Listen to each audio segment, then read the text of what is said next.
Of business, chapter number 1, nature and purpose of business.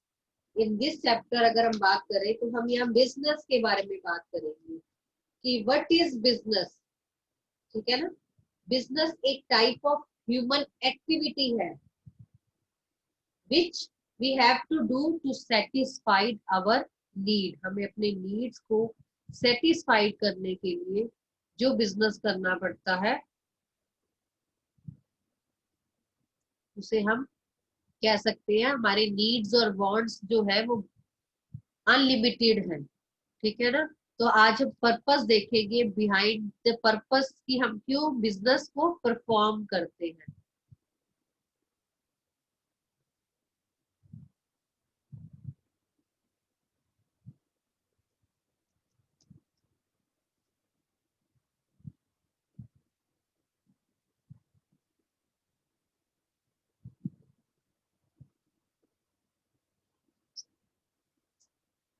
अगर हम इसमें बात करें तो अगर बिजनेस की, तो सबसे पहला टॉपिक है हमारा यहाँ पर हिस्ट्री ऑफ बिजनेस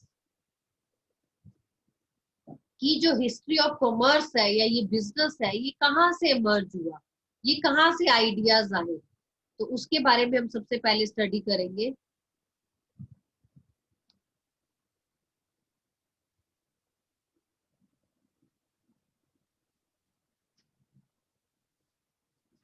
अगर हम हिस्ट्री ऑफ कॉमर्स की बात करें तो कॉमर्स क्या है, एक ब्रांच ऑफ बिजनेस है which is concern with exchange and distribution of goods and services. ठीक है ना। जब हम एक्सचेंज की बात करते हैं, गुड्स एंड सर्विसेज की बात करते हैं, तो वो हम उसे, वो ब्रांच को हम क्या कहेंगे, कॉमर्स कहेंगे। आज का जो प्रेजेंट डे की बात करें कॉमर्स की, तो बहुत ही इंपॉर्टेंट रोल प्ले करता है और एक तरह का ये कॉम्प्लेक्स सिस्टम है। इसे कॉम्प्लेक्स क्यों कहा, क्योंकि इतना इजी नहीं है आज के वे में बिजनेस करना, कॉमर्स करना। ठीक है ना। पहले टाइम में हम अगर हड़प्पा और मोहनजोदाड़ो के टाइम में देखें, तो वहां भी अगली सिविलाइजेशन में देखें तो तब भी बिजनेस होते थे, लेकिन आज का जो बिजनेस है वो कुछ चेंज हो चुका है। वो नेशनल और इंटरनेशनल लेवल तक पहुंच चुका है। नेशनल लेवल की बात करें तो होलसेलर्स, रिटेलर्स की हम बात करते हैं, और अगर इंटरनेशनल की बात करें तो हम एक्सपोर्ट और इंपोर्ट्स की बात करते हैं। तो कहीं ना कहीं अगर हम हिस्टोरिक टाइम से देखते हुए तो बार्टर सिस्टम ऑफ एक्सचेंज हुआ करता था। बार्टर सिस्टम होता था गुड्स के बदले गुड्स देना। ठीक है ना, in exchange of another goods. लेकिन धीरे धीरे टाइम चेंज हुआ, सिस्टम चेंज हुआ। ठीक है। तो हमारी जो कह सकते हैं सिस्टम है उसमें भी चेंजेस आए। तो सिस्टम में जो सबसे पहला चेंजेस आया वो आया इंडिजियस बैंकिंग सिस्टम का।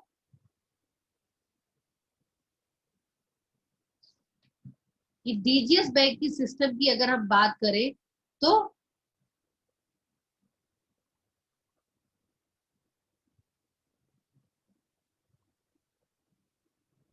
फर्स्ट इसमें आ जाएगा इंडिजियस जो बैंकिंग सिस्टम होते हैं वो प्राइवेट फर्म्स, इंडिविजुअल्स कह सकते हैं हम, उनके लिए होते हैं। ठीक है। जो मनी प्रोवाइड्स करवाते हैं, जैसे मनी लेंडर्स होते थे हम पहले टाइम में, हम उनकी बात कर रहे हैं। जो ये बैंकिंग सिस्टम था ये बहुत ही इंपॉर्टेंट प्लेस रखता था। ठीक है। जैसे यहाँ पर नाम भी दिए हुए हैं, हुंडी a present of Indian merchants commodities. तो ये कुछ नेम्स के नाम से चला करता था। तो इसमें हम ये कह सकते हैं इसकी क्या इंपॉर्टेंस थी, ये क्रेडिट देते थे स्मॉल ट्रेडर्स को, क्रेडिट देते थे एग्रीकल्चरिस्ट को, प्लस लॉन्ग टर्म क्रेडिट्स भी ये दिया करते थे। लेकिन जो ये सिस्टम था इसमें कुछ डिफेक्ट थे। जैसे कि फर्स्ट आ जाएगा ओल्ड मेथड और सिस्टम था। जो ये मेथड था बहुत ही ओल्ड और डिफेक्टिव मेथड था। ठीक है ना। इसके अलावा आप कह सकते हो डिफेक्टिव सिस्टम अकाउंट्स था। जो इनका सिस्टम था मेंटेनिंग दी अकाउंट्स, ऑडिटिंग करना, ये सारे जो होते थे वो बहुत ही डिफेक्टिव सिस्टम होते थे। जितने भी अकाउंट्स होते थे वो सीक्रेट्स होते थे, वो पब्लिश नहीं किए जाते थे। तो पता ही नहीं चलता था ये कितना लोगों को एक तरह के लूट रहे हैं, हम कह सकते थे। ठीक है ना। तो ना ही इनको कोई हेल्प मिलती थी रिजर्व बैंक ऑफ इंडिया से, तो कहीं ना कहीं ये सिस्टम अच्छा नहीं था। इसके अलावा जो रेट ऑफ इंटरेस्ट ये चार्ज करते थे वो high rate of interest charge करते थे, और कई बार तो ये फ्रॉड भी करते थे, चीट करते थे लोन्स प्रोवाइड करते वक्त। तो धीरे धीरे जो ये मेथड है एक तरह का खत्म होता गया। नेक्स्ट आ गया राइज ऑफ इंटरमीडिएटरीज। फिर आया इंटरमीडिएटरीज। जो इंटरमीडिएटरीज होते हैं उन्हें मिडल मैन कहते हैं। जो यहाँ सारी हिस्ट्री दी हुई है वो बहुत ही बोरिंग और उस हिसाब से दी हुई है, मैंने इजी वे में लिखवाई थी ये सारी। तो फिर ये आ जाता है राइज इन इंटरमीडिएटरीज की बात करें। राइज ऑफ इंटरमीडिएटरीज आ जाते हैं जितने भी ये फाइनेंशियल इंटरमीडिएटरीज होती है या ट्रेडिंग कमोडिटीज की हम बात करते हैं, मिडल मैन की बात करते हैं, जहाँ बायर्स और सेलर्स मिडल मैन के थ्रू काम करते हैं। अगर हम फाइनेंशियल इंटरमीडिएटरीज की बात करें तो वो फाइनेंशियल या फ्लो ऑफ मनी की बात हम करेंगे, जैसे इंश्योरेंस कंपनी हो गया, बैंकर्स हो गया, इन्वेस्टमेंट बैंकर्स हो गया, इन्वेस्टमेंट ब्रोकर्स हो गया, म्यूचुअल फंड्स कंपनीज होगी जो आजकल ये सारी वर्क करती है। इन सबको हम फाइनेंशियल इंटरमीडिएटरीज कहते हैं, क्योंकि ये लोग भी हमें क्या देती है, पैसा वगैरह देते हैं ना हमें बहुत। अगर हम इंश्योरेंस कंपनी की बात करें तो ये हमें प्रोटेक्ट करती है, फंड्स प्रोवाइड करवाती है, जैसे लाइफ इंश्योरेंस करवाई है तो पैसा मिलता है। म्यूचुअल फंड कंपनीज है तो ये हमारे पैसे को इन्वेस्ट करती है, फिर हमें प्रॉफिट्स दिलवाती है। इन्वेस्टमेंट ब्रोकर्स की बात करें तो ये हमें शेयर्स सेल एंड परचेज करने में हेल्प करवाते हैं। तो कहीं ना कहीं जो ये इंटरमीडिएटरीज है ये हेल्प करती है। फिर आ जाती है ट्रांसपोर्ट। थर्ड आ जाता है ट्रांसपोर्ट। उस टाइम में अगर हम ट्रांसपोर्ट की बात करें तो ट्रांसपोर्ट भी लैंड और वाटर जो था वो बहुत ही इंपॉर्टेंट हुआ करता था। रेलवेज तो हम एयरवेज और रेलवेज तो काफी बाद में अगर हम कहें आई थी, तो पहले बाय रोड और बाय शिप जो है गुड्स ट्रांसपोर्ट होते थे। ट्रांसपोर्टेशन या किस चीज का मूवमेंट कहेंगे हम, ह्यूमंस का, एनिमल्स का और गुड्स का, from one place to another place. और इसमें आप एग्जांपल दे सकते हो लैंड, वाटर, एयर। आजकल तो पाइपलाइन ट्रांसपोर्ट भी हो गया, स्पेस ट्रांसपोर्ट भी हो गया। तो इसमें हम ट्रांसपोर्ट की बात करेंगे। ट्रांसपोर्ट ना हो तो आपका बिजनेस हो ही नहीं सकता।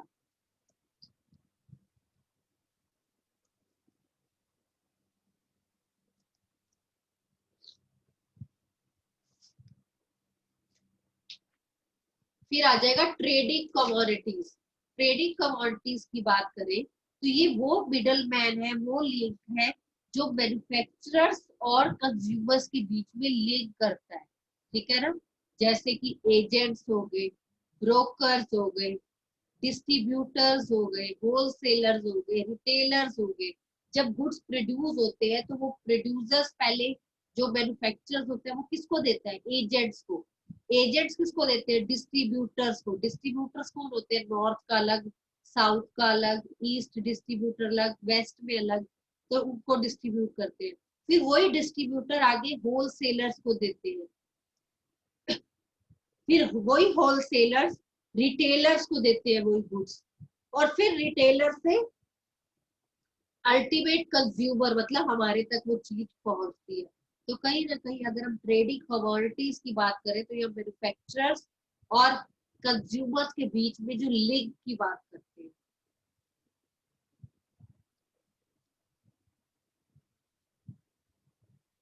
लास्ट आ जाता है मर्चेंट कॉरपोरेशन। मर्चेंट कॉरपोरेशन की बात करें अगर हम,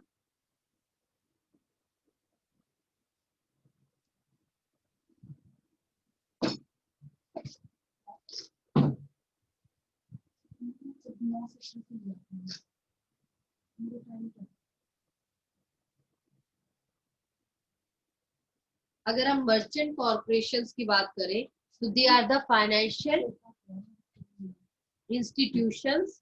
ठीक है, ये क्या प्रोवाइड करवाते हैं, ये लोन्स प्रोवाइड करवाते हैं as a underwriter. Underwriters कौन होते हैं, जो कमीशन बेसिस पे हमें लोन्स, हमें शेयर्स प्रोवाइड करवाते हैं। तो जितने भी ये मर्चेंट कॉरपोरेशन होती है ये लिंक करवाते हैं, क्या क्या हेल्प करेंगे, हमें फाइनेंस प्रोवाइड करवाएंगे, प्रमोशनल एक्टिविटीज करेंगे, जैसे हमने प्रमोटर के बारे में पढ़ा था, फिर ये ब्रोकर्स का काम करते हैं स्टॉक एक्सचेंज में, मतलब हमें शेयर्स में डीलिंग करवाते हैं।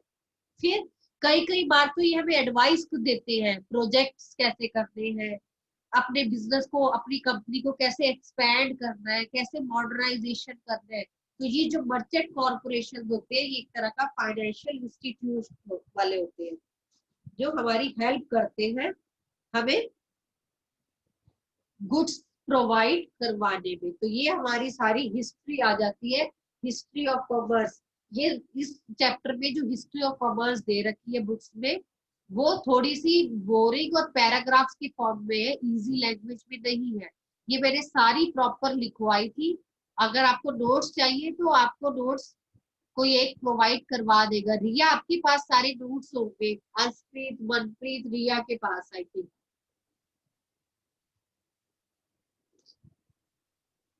जिसको भी चाहिए वो इन तीनों में से किसी से भी नोट्स ले सकते हैं। बहुत इजी लैंग्वेज में मैंने नोट्स लिखवाए थे।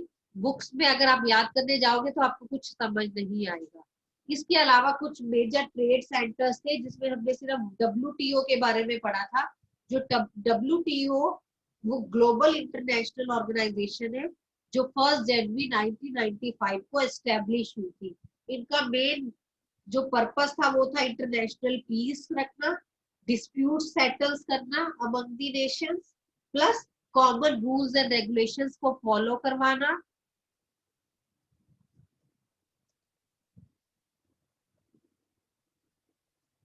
और इकोनॉमिक जो ग्रोथ है उसमें हेल्प करना to improve their economic growth. तो डब्ल्यूटीओ के आपको दो चार बस पता हो फंक्शन और कब ये मेन है एस्टेब्लिश हुई थी, तो इसके बारे में आपको थोड़ा सा पता हो।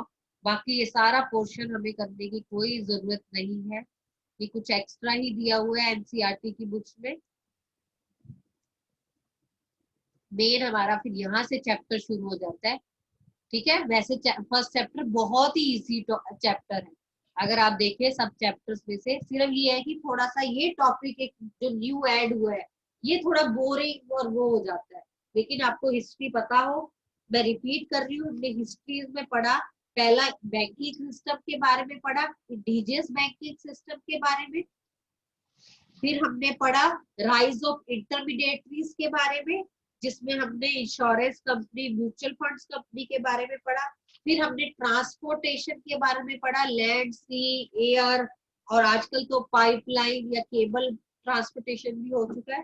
फिर हमने ट्रेडिंग कमोडिटीज, जिसमें हमने होलसेलर, रिटेलर्स, डिस्ट्रीब्यूटर और एजेंट्स के बारे में स्टडी किया। और लास्ट आ गया था मर्चेंट कॉर्पोरेशन, जो हमें फाइनेंस भी प्रोवाइड करवाती है, ब्रोकर्स का भी काम करती है, एडवाइस भी देती है, और मॉडर्नाइजेशन और एक्सपेंशन में भी हेल्प करती है। क्लियर? अब आ जाते हैं हम अपने चैप्टर पे, जो नाम था हमारा nature and purpose of business. इसमें सबसे पहले बिजनेस आपको पता हो, ठीक है। बिजनेस है क्या? एक एक्टिविटी है टू सेटिस्फाइड आवर नीड्स। अगर बिजनेस की बात करें तो इसमें सबसे पहले आ जाएंगे हमारे करेक्टरिस्टिक्स। एक बिजनेस में क्या क्या फीचर्स या करेक्टरिस्टिक्स होने चाहिए। फर्स्ट है ये इकोनॉमिक एक्टिविटी है। इकोनॉमिक एक्टिविटी मींस बिजनेस का मेन एम ही होता है अर्निंग प्रॉफिट्स। जो भी सोशल वेलफेयर के लिए काम करता है वो बिजनेस नहीं होता। यहाँ लव, अफेक्शन, सिंपैथी, इन चीजों की जरूरत नहीं होती। यहाँ सिर्फ प्रॉफिट अर्निंग होता है। तो business is an economic activity. दूसरी क्या चीज चाहिए? बिजनेस करना है तो कुछ प्रोडक्शन होनी चाहिए या प्रोक्योरमेंट ऑफ गुड्स होने चाहिए। मींस या तो गुड्स आप खुद प्रोड्यूस करो, मैन्युफैक्चर करो, या कहीं से लेके बेचो। तो गुड्स में प्रोडक्शन होनी बहुत जरूरी है। थर्ड आ जाएगा सेल और एक्सचेंज। अब जब गुड्स प्रोड्यूस किए हैं तो उसे सेल भी करने हैं। बिजनेस का मेन मोटिव ही है डायरेक्टली और इनडायरेक्टली आपने गुड्स को और सर्विसेज को, एक्सचेंज को सेल करना है। अगर मैं अपने घर के लिए कुकिंग करती हूँ तो वो बिजनेस नहीं है, लेकिन मैं अगर होटल में खड़ी होके वहां कुकिंग कर रही हूँ तो वो मेरा बिजनेस है। ठीक है ना। Dealing in goods and services in regular basis. Business जो हमें वो हमेशा रेगुलर होना चाहिए, कंटिन्यूटी में होना चाहिए। एक दो बार डीलिंग करने से बिजनेस नहीं होता। एक दो बार डीलिंग करने से अगर आप प्रॉफिट अर्न भी कर लेते हो तो वो भी बिजनेस नहीं होता। बिजनेस तभी होगा जब आपकी जो डीलिंग्स है वो रेगुलर होगी, कंटिन्यूअस होगी। फिर प्रॉफिट अर्निंग है, अभी हमने बोला बिजनेस का मेन मोटिव ही है टू अर्न प्रॉफिट्स। अगर प्रॉफिट्स ही नहीं होगा तो उसे बिजनेस नहीं कंसिडर करेंगे, तो बिजनेस में प्रॉफिट अर्न होना ही चाहिए।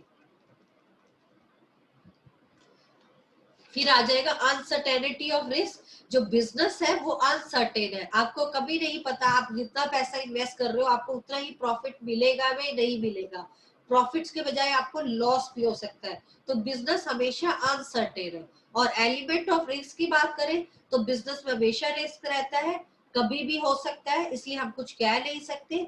हर बिजनेसमैन को वो लॉसेस को ध्यान में रखते हुए, वो रिस्क को ध्यान में रखते हुए बिजनेस करना चाहिए। बिजनेस किसी भी तरह के रिस्क को उठा सकता है, जैसे मार्केट में चेंजेस आ गए, जैसे अभी अभी कोरोना आ गया, कोरोना की वजह से सब चेंज हो गया, सारे बिजनेसेस पे इफेक्ट हो गया, किसी ने सोचा भी नहीं होगा, तो कहीं ना कहीं ये रिस्क फैक्टर है।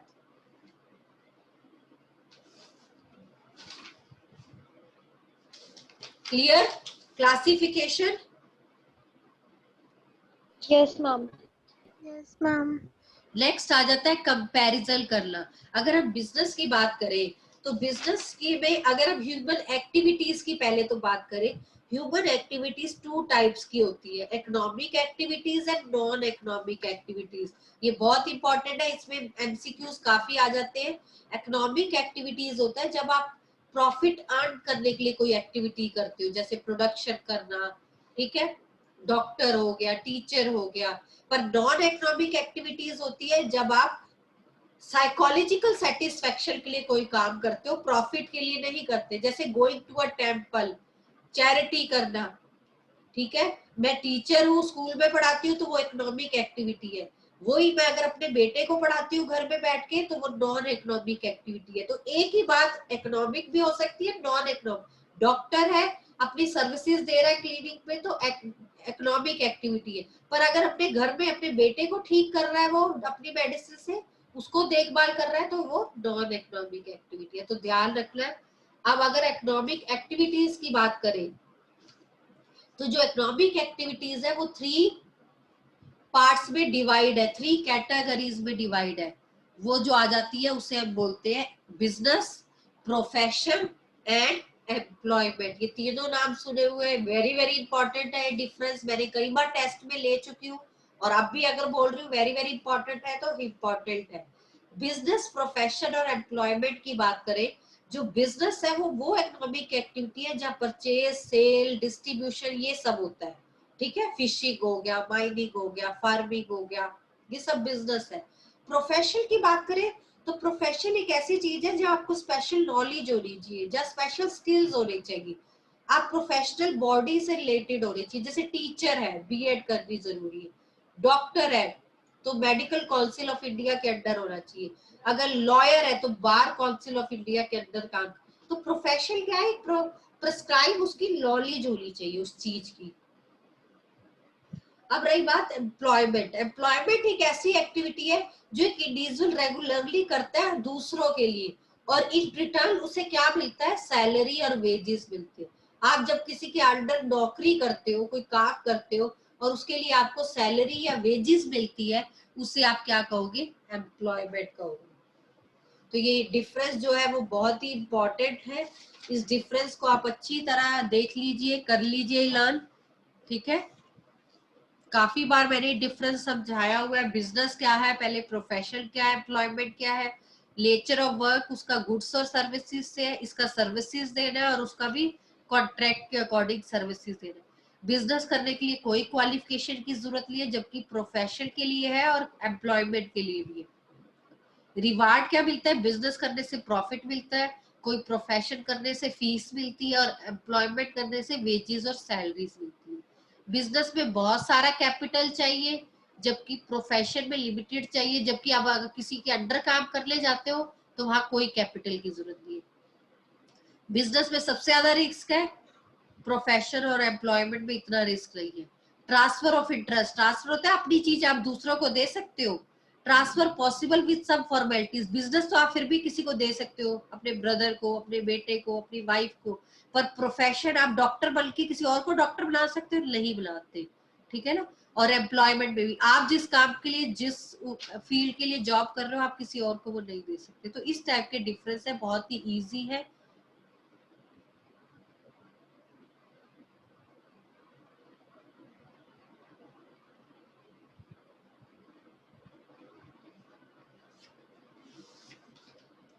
हो जाएगा difference. Yes, ma'am. Yes, ma'am.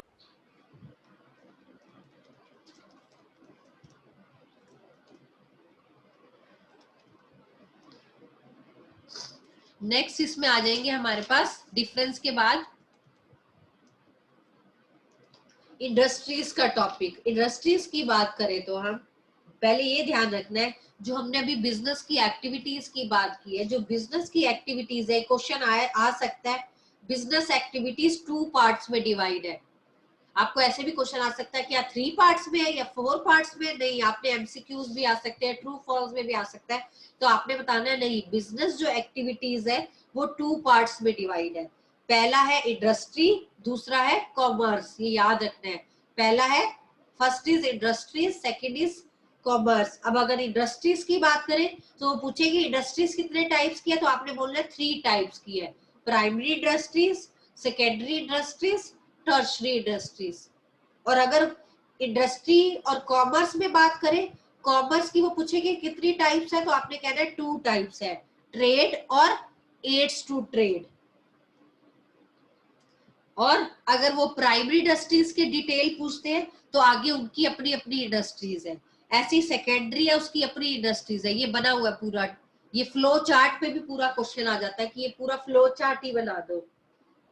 मैंने एक बार टेस्ट में बनवाया भी था आप लोगों से फ्लो चार्ट, कि बिजनेस जो है वो 2 पार्ट्स में, इंडस्ट्रीज कॉमर्स, इंडस्ट्रीज के अपने 3 पार्ट्स है और कॉमर्स के अपने 2 पार्ट्स है। ये याद रखना है।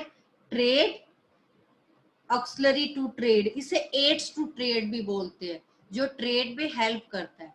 फिर प्राइमरी के आगे 2 पार्ट्स है, एक्सट्रैक्टिव और जेनेटिक। सेकेंडरी के 2 पार्ट्स है, मैन्युफैक्चरिंग और कंस्ट्रक्शन। चाहे इसकी डिटेल आगे मत करना। जो टर्शरी पार्ट है वो वही सेम पार्ट है जो ऑक्सिलरी टू ट्रेड के पार्ट्स है, जैसे ट्रांसपोर्टेशन, वेयर हाउस, इंश्योरेंस, ये सारे टर्शरी के भी यही सारे हैं।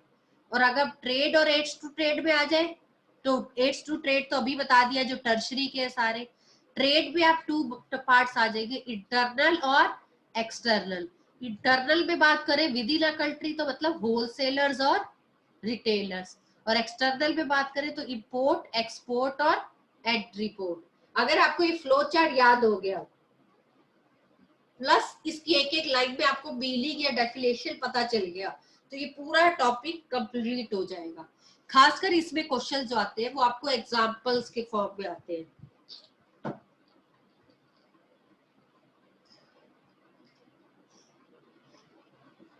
जैसे प्राइमरी का आपको आ गया, प्राइमरी इंडस्ट्रीज। पहले हम स्टार्ट करते हैं इंडस्ट्रीज का टॉपिक।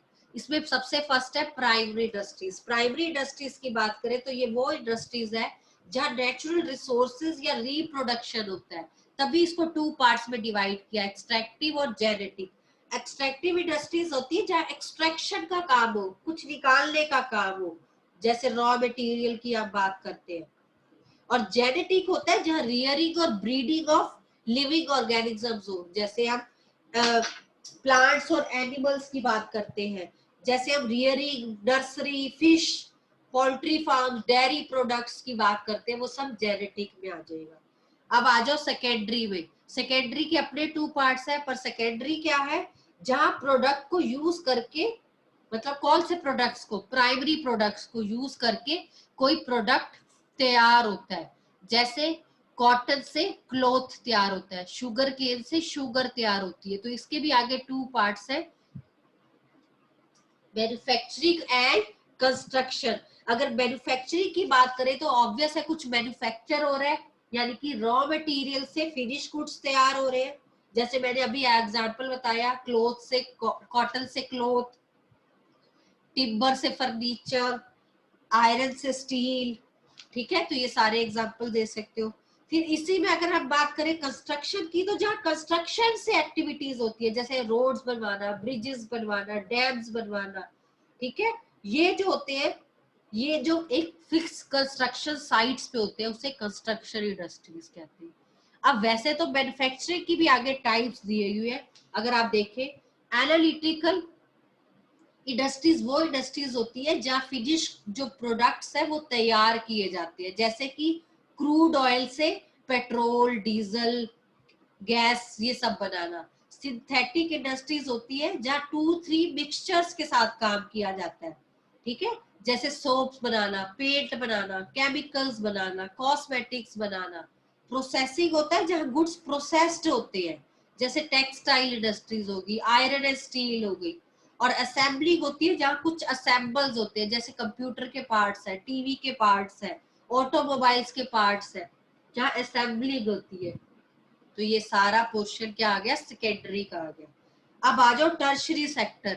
टर्शरी सेक्टर को ध्यान रखना है, सर्विस सेक्टर भी कहते हैं। ये वो सेक्टर है जो इन सबकी हेल्प करता है, प्राइमरी और सेकेंडरी की। टर्शरी सेक्टर में आपके आ जाएगा, यही सारे एग्जांपल आ जाएंगे, transportation, warehousing, insurance, banking, advertising.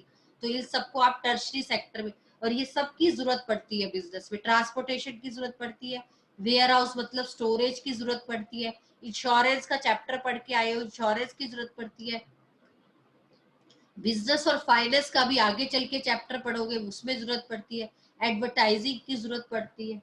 तो कहीं ना कहीं जो टर्शरी को लर्न कर लिया यानी कि ऑक्सिलरी टू ट्रेड को लर्न कर लिया, सेम ही है। अब आ जाओ कॉमर्स की बात करें। कॉमर्स की 2 पार्ट्स है, एड ट्रेड और एड्स टू ट्रेड। ट्रेड की बात करें तो ट्रेड में 2 चीजें होती है, इंटरनल और एक्सटर्नल ट्रेड। इंटरनल ट्रेड होता है जो जिसे हम विद इन अ कंट्री कहते हैं, ठीक है, buying and selling with in a geographical area. और जबकि एक्सटर्नल क्या होगा, आउटसाइड की, जिसे इंटरनेशनल ट्रेड भी कहते हैं। तो अगर इंडिया के अंदर अंदर की बात करें तो वहां 2 ट्रेड होते हैं, होलसेलर और रिटेलर। होलसेलर कौन होते हैं, जो बल्क क्वांटिटी में गुड्स परचेज करते हैं। रिटेलर्स होते हैं जो स्मॉल क्वांटिटी में गुड्स परचेज करते हैं। फिर एक्सटर्नल ट्रेड में आ जाओ तो इंपोर्ट क्या होता है, जब हम गुड्स को बाय करते हैं फॉरेन कंट्री से। और एक्सपोर्ट क्या होता है, जब हम गुड्स सेल करते हैं एक्सपोर्ट कंट्री पे। और एंट्री पोर्ट क्या होता है, जब हम बाहर से गुड्स इंपोर्ट करते हैं और आगे एक्सपोर्ट कर देते हैं, मतलब किसी और कंट्री से खरीदा और किसी और कंट्री को बेच दिया, उसे एंट्री पोर्ट कहते हैं। मतलब जो हमने खरीदा है खुद के लिए नहीं, बेचने के लिए, उसे एंट्री पोर्ट कहते हैं। तो ये सारा आपने अच्छी तरह कर लेना। इसमें एक बात याद रखनी है, मैंने आपको वो पॉइंट्स कुछ लिखवाए थे, hindrance of place, hindrance of person, वो वेरी वेरी इंपॉर्टेंट है, वो जरूर कर लेना।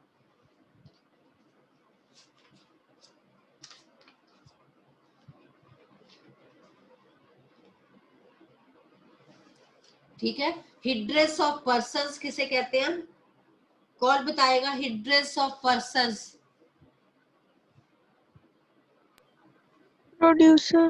Producers, consumers. Hindrance of place, transport. Transportation. Hindrance of time, warehousing. Warehousing. Hindrance of exchange, banking. Banking.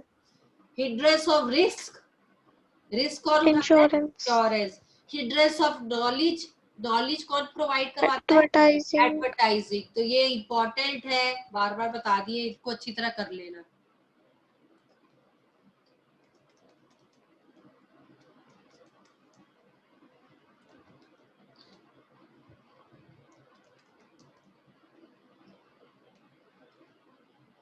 ये सारा हमने बता दिया, ट्रेड, एड्स टू ट्रेड, सारा टॉपिक ये मैंने थोड़ा थोड़ा करके अपने हिसाब से सारा बता दिया। नेक्स्ट आ जाता है ऑब्जेक्टिव्स ऑफ बिजनेस। बिजनेस करने का क्या ऑब्जेक्टिव है, ठीक है, हमारी जो बुक्स है उसमें मिक्स पॉइंट है, लेकिन मैंने 3 तरह से आपको ऑब्जेक्टिव्स बताए थे। बिजनेस के 3 ऑब्जेक्टिव है। पहला है इकोनॉमिक ऑब्जेक्टिव, सेकंड है सोशल ऑब्जेक्टिव, और थर्ड है ह्यूमन या इंडिविजुअल या पर्सनल ऑब्जेक्टिव। तो आपको तीनों में से पता हो, अगर सिंपल ऑब्जेक्टिव्स पूछे जाएंगे तो आप लिख लेना मिक्स करके, लेकिन अगर आपको अलग से पूछे जाएंगे तो आपने अलग ही बताने हैं। बिजनेस का मेन ऑब्जेक्टिव है कि प्रॉफिट अर्न करना, पर प्रॉफिट के साथ साथ हम कई बार कहते हैं बिजनेस को सोशल वेलफेयर भी करते रहना चाहिए, प्लस अपने जो भी एम्प्लॉयज लगे हुए हैं उनका भी ध्यान देना चाहिए, ठीक है, उन पे भी थोड़ा सा वर्क करना चाहिए। तो इसी से रिलेटेड है objectives of business.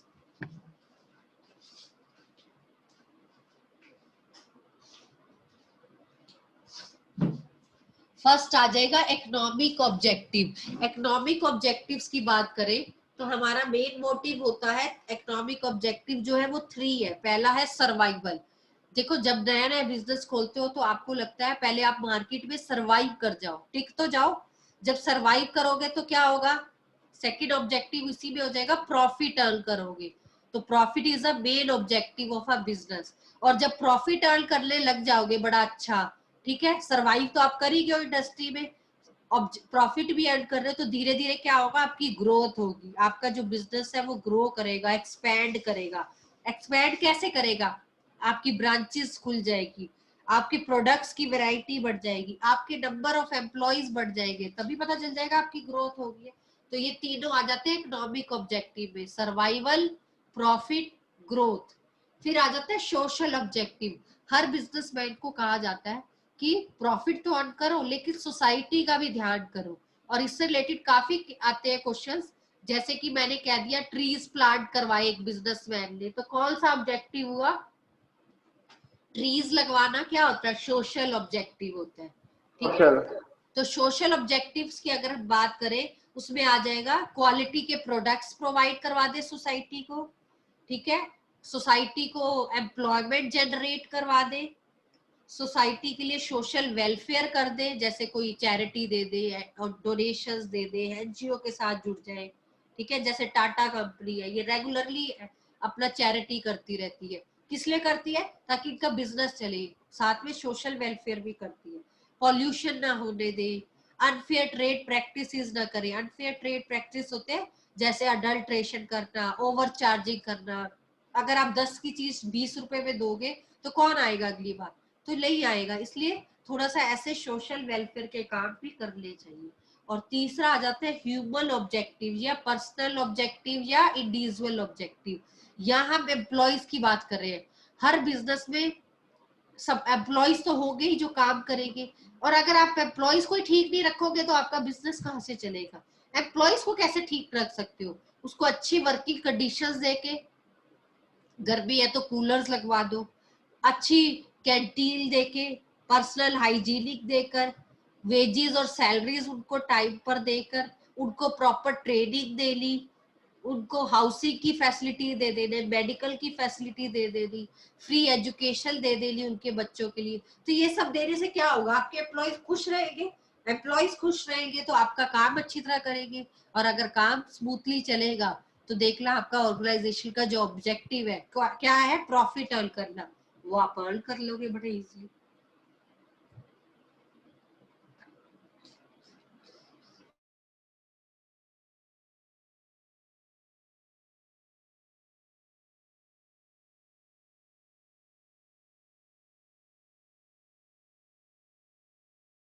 Clear, any doubt?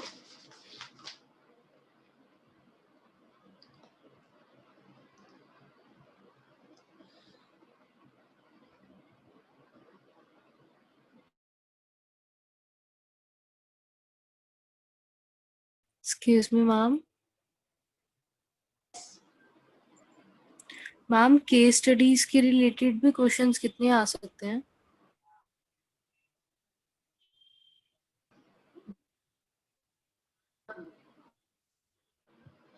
Normal अगर आपका पेपर होता तो आपको काफी केस स्टडीज आ सकती थी, क्योंकि फिलहाल तो एमसीक्यूज आने हैं, वो भी केस स्टडीज में हो सकते हैं। जैसे कि मैं एग्जांपल लेके अगर आपको बताती हूँ, कुछ भी आपको एक लाइन दी होगी, पहले भी मैंने कई बार आपके ऐसे टेस्ट भी लिए हैं, ठीक है ना। जैसे आपको यही मैंने अभी हिंड्रेंस वाले टॉपिक बताया, या ऐसा आ सकता है the trade in which 2 countries are involve, तो वो कौन सा ट्रेड हुआ, एक्सटर्नल, आपको ऑप्शंस दी होगी। तो फिलहाल तो एमसीक्यूज की फॉर्म में आपको आना है।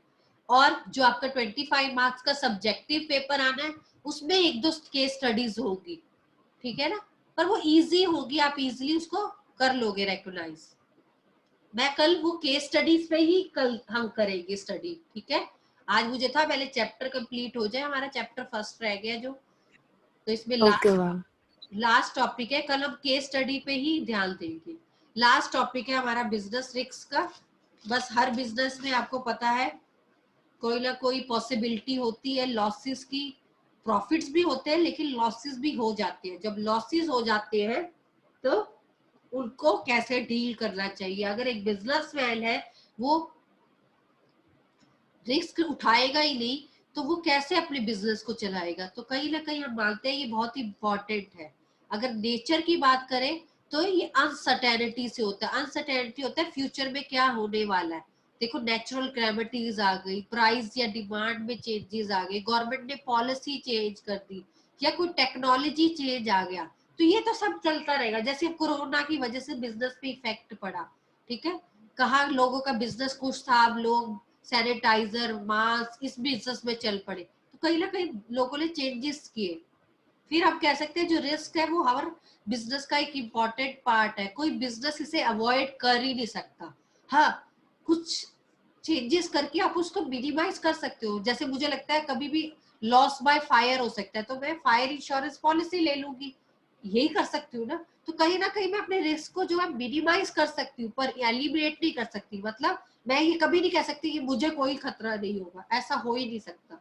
फिर है डिग्री ऑफ रिस्क, डिपेंड करता है nature of size of business कितना। अगर आपका लार्ज स्केल बिजनेस है तो ऑब्वियस है रिस्क फैक्टर भी याद है, अगर स्मॉल स्केल बिजनेस है तो कम है।